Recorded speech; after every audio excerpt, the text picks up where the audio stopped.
నమస్తే అండి, welcome to tree media.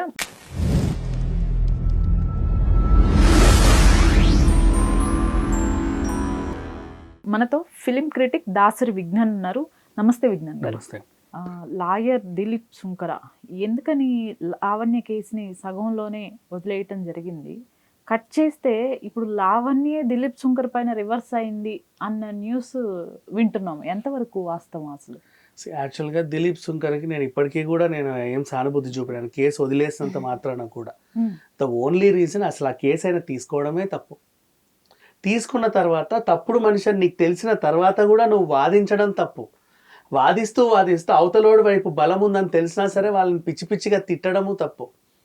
ఇన్ని తప్పుల మీద తప్పులు చేసావు. తర్వాత కాసేపు తర్వాత నీకు లావణ్య నిజస్వరూపం బయటపడింది. నిన్ను లైన్లో పెడితేనే 10 మంది అడ్వకేట్లతో మాట్లాడుతుంది. అంటే ఎవడు న్యాయం చేస్తాడో ఏంటో అని, ఎవడు ఎలాంటి న్యాయం చేస్తాడో చూద్దామని. కేసు నీకు ఇచ్చిన తర్వాత అదే కేసులోకి ఇంకో అడ్వకేట్లు ఎందుకు వస్తారు? వేరే వాళ్ళు రాకూడదు. నువ్వు నో అబ్జెక్షన్ పెడితేనే వాళ్ళందరూ రావాలి. నువ్వేమో కాడబారేసిన ఎద్దులాగా అక్కడ కూర్చొని ఉన్నావు, నో అబ్జెక్షన్ ఇవ్వలా. ఈ పిల్లేమో నువ్వు ఎట్లా రెస్పాండ్ అవ్వట్లేదు కదా, నువ్వు మంచి చెప్తున్నావు ఈ మధ్యకాలంలో, అది మంచి విషయమే. ఇవి మంచి ఏదో ముందే చెప్పుంటే ఇక్కడ దాకా వచ్చేది కాదు.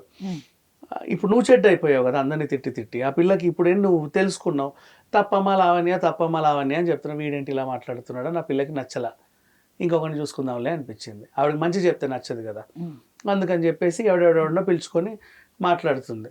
సో ఈయనకు ఆ విషయం నచ్చక వదిలేశాడు. ప్రజెంట్ టేకప్ చేయట్లా. నా లాయరు దిలీప్ శుంకర నా కేసు తీసుకొని నాకు సరిగ్గా రెస్పాండ్ అవ్వట్లేదు, నన్ను అటు ఇటు కాకుండా చేస్తున్నాడు. నేను ఇంకొక లాయర్ని పెట్టుకుందామంటే నో అబ్జెక్షన్ ఇవ్వట్లా. నెక్స్ట్ పోనీ నా కేసు అన్నా తీసుకో అంటే నేను చూడను నువ్వు అని అంటున్నాడు. ఆయన ఎందుకు అంటున్నాడు అంటే నువ్వే నిందితురాలు నీ లాయర్కే తెలిసింది కాబట్టి నీ తరఫున కొట్లాడలేక అలా అంటున్నాడు. నో అబ్జెక్షన్ ఎందుకు ఇవ్వట్లేదు అంటే నువ్వు ఆయనకి ఇవ్వాల్సిన చిల్లర ఇవ్వు ఫస్ట్. నువ్వు మాత్రం ఇల్లా కావాలి, కారు కావాలి, అది కావాలి, ఇది కావాలి, మొత్తం దేశమంతా నాకే కావాలి అనుకుంటూ తిరుగుతున్నావు. అవునా? నువ్వు ఎంత చేస్తే ఈ కేసులో అంత వస్తుందని చెప్పేసి ఆయన ఉన్నాడు.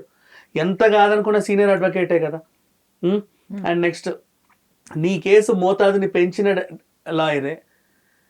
సో ఆయనకి ఇవ్వాలి. నువ్వు ఇవ్వాలి. రూపాయలు పావులా ఇవ్వట్లా, లేవు అనుకుంటూ వస్తున్నావు. ఎందుకు పని చేస్తాడు నీకు? చేయడు. ఇప్పుడేమో రివర్స్ కేసు రాసరణ మీద పెట్టా, మాల్వి మీద పెట్టా, వాళ్ళ అమ్మ నాన్న మీద పెట్టా, శేఖర్ భాష మీద పెట్టా, ఆ విజ్ఞాన్ దాసరికి పెట్టా, ఆ కరాటే కళ్యాణిని కూడా బెదిరించా, ఇంకా ప్రీతి ఉదయ్ అందరినీ తిట్టా. ఇంకా మిగతా వాళ్ళందరినీ కూడా ఏదో రకంగా బెదిరించుకుంటూ ఉన్నా.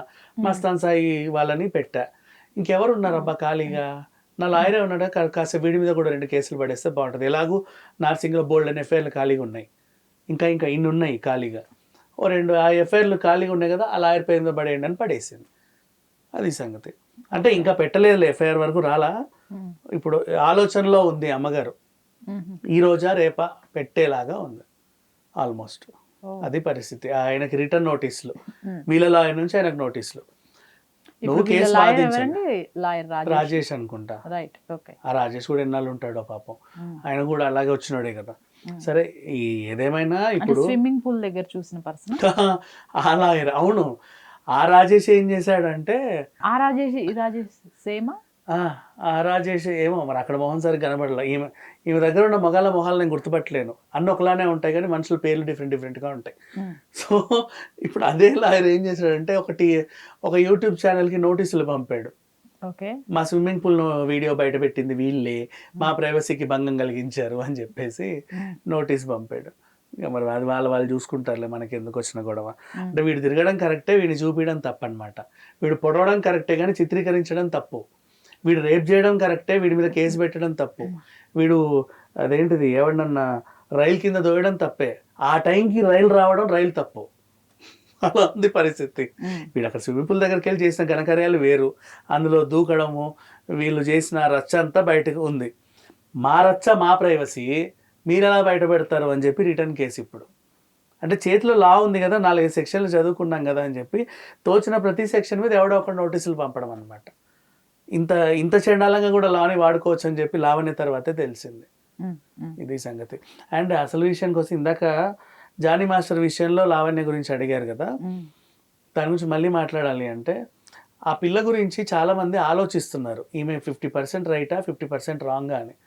ఎందుకు ఆలోచిస్తున్నారు అంటే, మొన్న ఎవరు ఆట సందీప్ వాళ్ళ మిసెస్ జ్యోతి అనింది, స్వర్ణ మేడం కూడా అనింది, ఏమని, ఎంతవరకు కరెక్టో ఇవాళ రేపు ఆడపిల్లలు నమ్మలేము, సెక్షన్లు తెలుసుకొని కేసులు తెలుసుకొని పిచ్చి పిచ్చిగా ప్రవర్తిస్తున్నారు అని.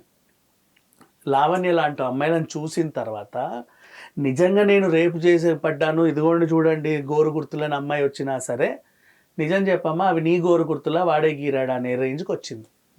మొత్తం ఇక్కడే కాదు, ప్రపంచమంతా కూడా అలాగే ఉంది.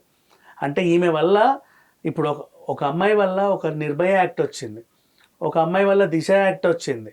ఆడవాళ్ళకి న్యాయం జరుగుతా అంటే ఒకప్పుడు అత్యాచారాలు సులువుగా జరిగితే ఇప్పుడు భయపడుతున్నారు, అమ్మో అమ్మో అమ్మో అని. ఫోక్సో యాక్ట్ వచ్చింది, భయపడుతున్నారు. లావణ్య వల్ల ఏమైపోయిందంటే అసలు వీళ్ళందరూ నిజమా కాదా అని ఆలోచిస్తున్నారు, నిజంగా జరిగినా కూడా. ఇలా ఉంది పరిస్థితి. సమాజాన్ని ఎంతవరకు అక్కడ దాకా కంట్రోల్లో వచ్చిందో మళ్ళీ సర్వనాశనం చేసి పెట్టింది. Right, thank you.